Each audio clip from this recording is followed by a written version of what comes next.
The king is dead, long live the king. Except which king, or queen, or other scheming potential ruler from an array of rival claimants. The point is that monarchy is messy, hereditary succession doubly so, and that is the point of the Old King's Crown, the upcoming strategy game by Eerie Idle Studios. Let's check it out. Each round of the Old King's Crown takes place over the course of a year, with phases broken into seasons. In spring, players reap benefits from offices they hold, cards they've acquired, and other doodads, and also send out their heralds, thankfully not cardboard, in this beautiful silk-screened wood, to one of the 6 locations across 3 different horizontal regions on the board, which, for reasons you'll find out, is a way of publicly announcing your intent to win battles in that region, whether you actually mean to or not.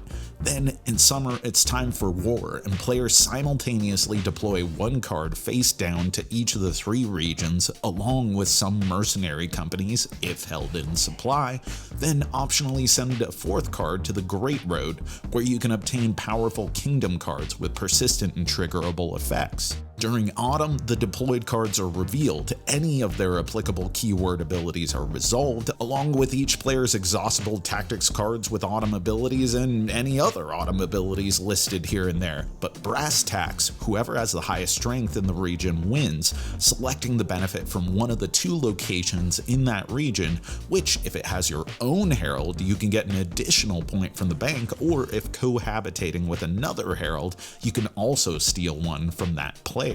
After battles are decided, winter comes, where players with cards on the road get their kingdom card, and can deploy constructs from their hand to regions which can be optionally activated during future rounds to add their strength. Then clean up where revealed cards, heralds, companies, and other stuffs are removed from regions.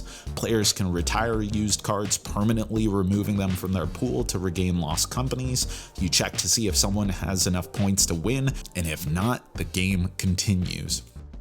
Here's the thing about the Old King's Crown. You got a lot going on. Factions with highly asymmetric styles of play. You got region rewards that if you win and choose, then you can put a card with the right trait into the court for some bonus points on future rounds, or a reward where you can put a card with the right trait into your faction's place of power that can eventually be spent to refresh exhausted faction-specific tactics or unlock your faction's most powerful cards. And you got these 3 regions that you're doing battle at every round, and you got these phases and bluffing and abilities, and I'll admit, it felt like, and even after playing it a few times, still feels like a lot.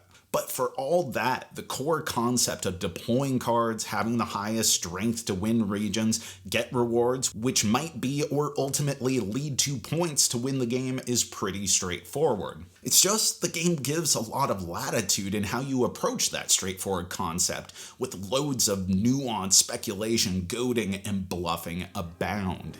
One of the most curious and compelling things about it is that it's a sort of anti-deck building game.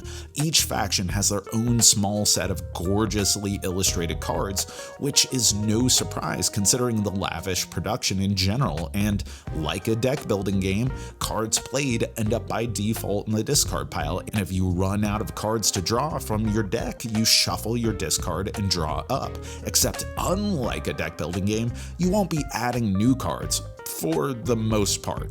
And when you do refresh your deck, you permanently reduce your hand size, save for a few card effects that might bump it back up. So you're encouraged to limit the amount of times you refresh, but some cards are worse than others, so you do want to get rid of them, right? Well, if you send them on the road, when you claim a kingdom card, they occupy that card, slotting into the double-layered board, removed from your deck, which is great. Bad low strength card gone. Except a player with a card on the road can, instead of taking a kingdom card on display, can steal a kingdom card from another player so long as their unit has higher strength. And this relationship of cards and strength dictates everything you do. Cards played to court or your place of power are also removals, but all at a cost. Some region rewards offer card draw or returning discarded cards back to your deck without a refresh, and some cards have the keyword loyal, including each faction's bluff and air, which bounce cards back to their hand at the end of the turn, so long as they haven't been locked in one location or another. And the strength primacy also plays into how you approach turn order, and few modern games are as powerfully dictated by turn order as the Old King's Crown. Lowest point total at the start of a round goes last in any season's actions that are resolved in turn order, and they get to dictate the resolution order of the regions, which, considering there are a whole host of card manipulation abilities, assignment of heralds and companies and tactics abound, posturing for turn order, like pretty much everything else, is a nuanced affair in the Old King's Crown. There's a certain unyielding obstinance to it, refusing to bow at the altar of modernity. Don't get me wrong, every piece feels absolutely necessary, but there's a much simpler, much smoother, much more symmetric, and much less interesting game that could have been. And the answer to most questions about why does the game do that is because it needs to, and that's a big part of its charm. The Old King's Crown is beautiful, and even in this art incomplete prototype, some of the illustrations are breathtaking in their detail, vibrance, and suggestive lore, and that reflects the layered gameplay too. It's not a game for everyone. It's busy, it's not immediately intuitive, bad moves can be really punishing early on, it has a lot of conflict, but at the same time isn't particularly brawly, but it does flow. It feels refined and sophisticated, deserving of multiple plays, which with familiarity becomes very tight,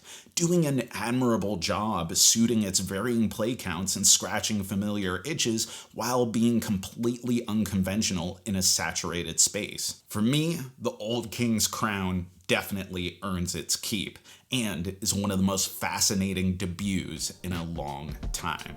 And that's our review, but let us know, what do you think? What is your favorite debut game by a designer or studio? Put it in the comments below, and as always, thanks for watching, thanks for supporting, thanks for being such an awesome community. You know that I've been Jack for the Cardboard Herald.